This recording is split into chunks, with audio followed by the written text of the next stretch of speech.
అందరికీ ముందుగా కార్తీక పౌర్ణమి శుభాకాంక్షలండి. కార్తీక పౌర్ణమి నైట్ అయితే చేస్తారు కదండీ! ఈ పున్నమి ఉన్న వాళ్ళైతే మార్నింగ్ నుంచి ఉపవాసం ఉండేసి చేస్తుంటారు. ఎందుకంటే మా అమ్మ వాళ్ళు కూడా కార్తీక పౌర్ణమి అయితే ఉండేదండి. మా అమ్మ కూడా అలానే ఉపవాసం ఉండేది. మా అమ్మతో పాటు మేము కూడా ఇంకా గారెలు, బూరెలు అన్నీ కూడా చేస్తుండే. ఈ రోజైతే చాలా రకాల వంటలైతే చేస్తారండి.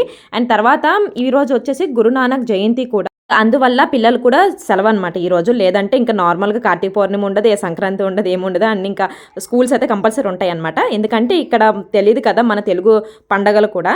సో, అందుకోసమే ఇంకా సెలవైతే వీళ్ళకి గురునానక్ జయంతి వల్ల పిల్లలకి సెలవు. అలానే మా హస్బెండ్‌కి కూడా ఇంకా హాలిడే అనమాట. ఇంకా మేమైతే మార్నింగ్ ఫ్యామిలీ అంతా వచ్చేసి శివాలయంకైతే వచ్చామన్నమాట. చక్కగా పూజ చేసుకున్నాం. ఇంకో విషయం బ్యాడ్ లక్ ఏంటంటే ఇక్కడ నా కొబ్బరికాయ అనేది పెరుగైపోయిందండి. అది మంచిదో కాదో తెలియట్లేదు. కొబ్బరికాయ షాప్‌లో కూడా అది మంచిగుందా లేదని మనం చూడలేం కదండీ. లోపల కొట్టితే కదా తెలిసేది. ఇంకా అలా ఇవ్వడం మంచిదా కాదని ప్లీజ్ కామెంట్ చేయండి. నాకైతే అసలు మనసు అనేది బాలేదు.